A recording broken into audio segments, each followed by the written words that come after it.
Caitlin Clark's impact in her first pro season was unlike anything people expected. Many thought she would need time to settle into the league, but few imagined she would be so dominant that veteran teams would send double teams at her almost every night.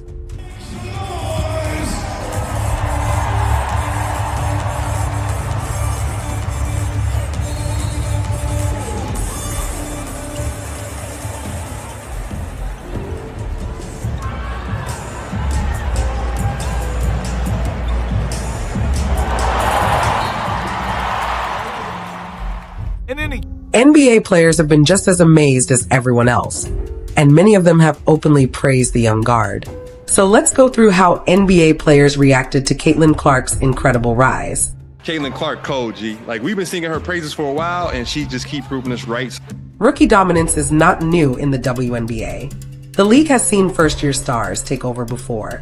Candace Parker won Rookie of the Year and MVP in the same season, while making the All-WNBA first team and putting up huge numbers across the board. Maya Moore also made a major impact right away and became one of the few rookies to win both Rookie of the Year and a title in the same season. Aya Wilson deserves mention too after posting a double-double in her debut and averaging more than 20 points and 8 rebounds as a rookie. Then there are names like Breanna Stewart, Nafisa Collier, Tamika Catchings, Nneka Agwamike, and many more who came in strong from day one. But even with all that history, it still feels fair to say nobody did it quite like Caitlin Clark. The Indiana Fever guard spent her rookie season breaking record after record. She had the first triple-double ever by a rookie in WNBA history and the first triple-double in Fever history. She scored the most points ever by a guard in a single season and also set the league record for most assists in a game. She now owns the WNBA single-season assists record. In her rookie season alone, Clark created 751 points off assists, the most ever in one year. She also became the fastest player in league history to reach 350 points and 150 assists in a season, and the fastest to hit 100 made threes. To show how much she carried offensively, her load was higher than every player in the WNBA and every NBA player except Luka Doncic. Clark also became the first rookie since Candace Parker to make the All-WNBA first team. The list of records she set keeps going, and from a numbers standpoint, many believe it was the best rookie season the WNBA has ever seen, even ahead of legends like Parker, Moore, Catchings, and Stewart. A season like that was never going to go unnoticed, even by NBA players, and many of them have since shared how stunned they were by what this young Fever guard did. Chicago Bulls guard Kobe White, who had mostly seen her on television before, said he was blown away after watching her live. He praised the way she controlled the game, involved her teammates, worked pick and rolls, and scored, even saying she reminded him of Luka Doncic. Honestly, she remind me a lot of the way that she controls the game and play makes and gets everybody involved, but also, the step backs and her shot. She remind me a lot of Luka. In the sense of like they both can control the game so well and get to their spot. She gets to any spot she wants to. She manipulates pick and roll. She knows how to change of pace. She's not really fast, but she's so deceptive with the ball that she can get past anybody, any defender. So for me, when I was watching her, Luka came to mind. Indiana Pacers guard Tyrese Halliburton was also amazed by the way she plays and by how famous she already is. He said that when it comes to active basketball players, she is probably one of the 5 most well-known names right now. And that includes NBA players too. He called her a true superstar and said the WNBA has not really had someone at that level of attention before. For a rookie to reach that kind of fame shocked a lot of people around the NBA. Even Michael Thompson, a 2-time NBA champion and former Lakers center who played with Magic Johnson and Kareem Abdul-Jabbar, faced Larry Bird and Michael Jordan, raised Klay Thompson, and watched Steph Curry rise into stardom, admitted that he felt starstruck when he met Caitlin Clark. When I was in Indy, I didn't care about that. The only thing I remember about Indy is when I was leaving Cambridge Arena in a loading dock, Caitlin Clark walked right by me. And I froze. I didn't say hello to her. How about that? My favorite basketball player outside of Klay was right there in front of me. There she was. And I said, no, I can't do it. Hall of Famers Paul Pierce and Kevin Garnett could not even name 5 top male college basketball players, Yet they both knew who Caitlin Clark was while she was still in college. Name 5 guys in college right now, Pete.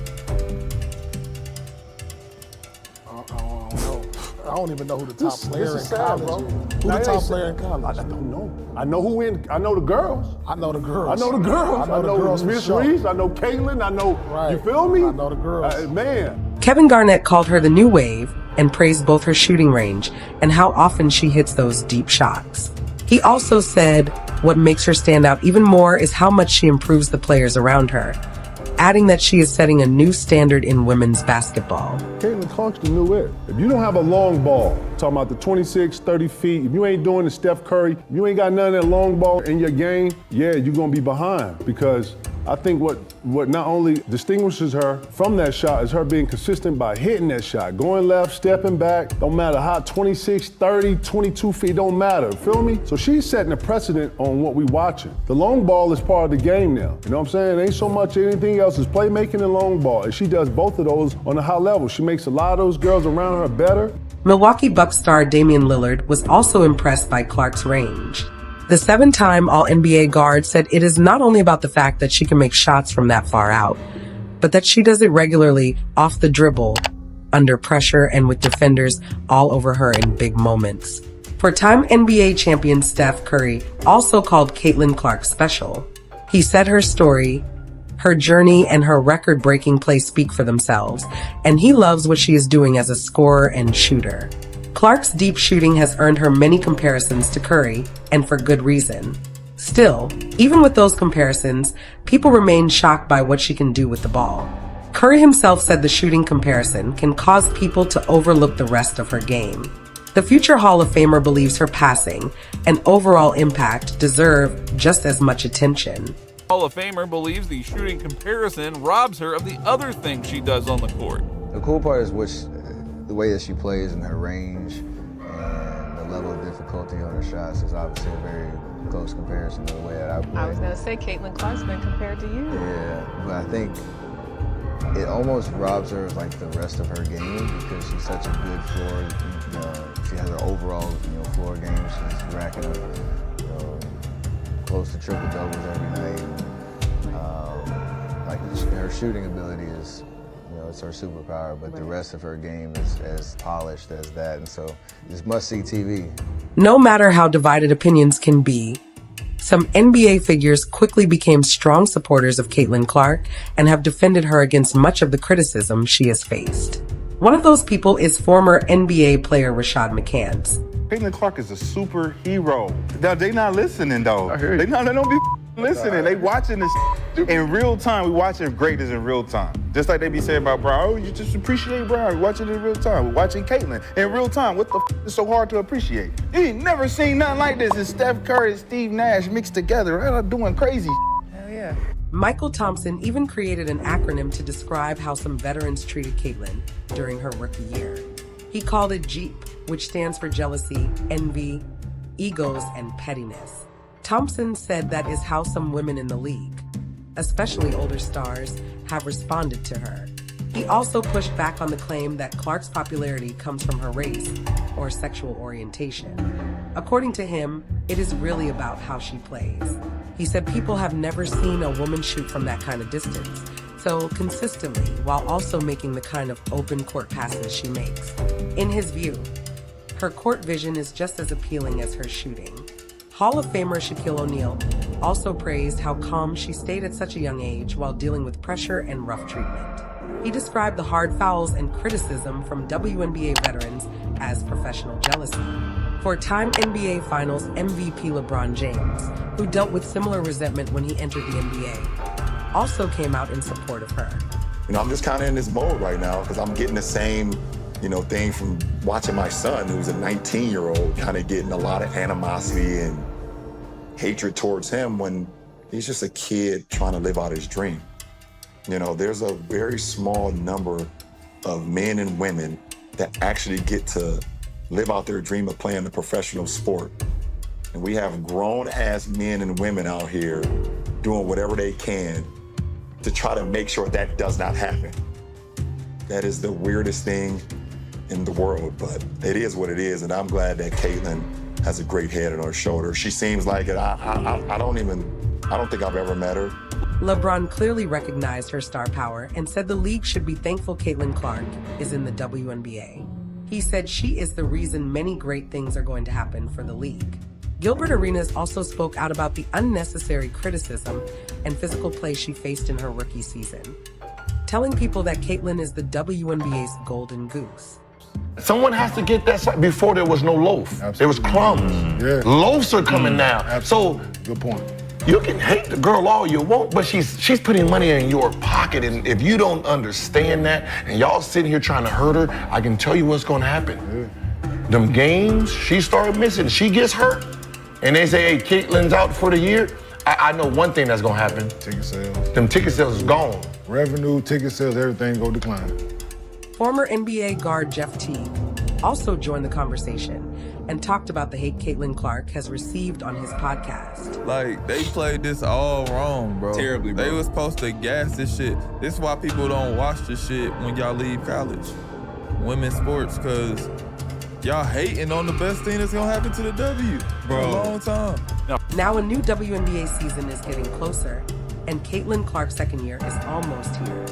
We may be about to watch the greatest sophomore season the league has ever seen. The big question is whether a championship could come with it. In her rookie year, Clark helped lead the Indiana Fever to the playoffs for the first time since 2016, and now the goal will be to build on that. It will not be easy though, especially with talented new players entering the league like Paige Buchers, Dominique Malona, Sonia Citron, and Haley Van Lith. Even so, Indiana has worked hard to improve the roster through the draft, free agency, and trades. The Fever also changed head coaches. In the 2025 draft, they added Michaela Timpson, Bree Hall, and Yvonne Ejim. They signed experienced veterans like Dewana Bonner, Natasha Howard, and Sydney Colson, traded for Sophie Cunningham, and brought back Kelsey Mitchell. Their direction is pretty clear. The Fever want two-way players with experience, athleticism, and a winning mindset who can fit around Clark's scoring and playmaking. The hope is that they get it right immediately and fully build around her talent. WNBA fans are also excited for Clark's second season and have already started sharing their thoughts. One fan said they cannot wait for year 2 and that it is going to be dangerous for every other team. Another wrote that year 2 is demon time and told the Fever to get ready. If you enjoyed this video, the next one on your screen is worth checking out too.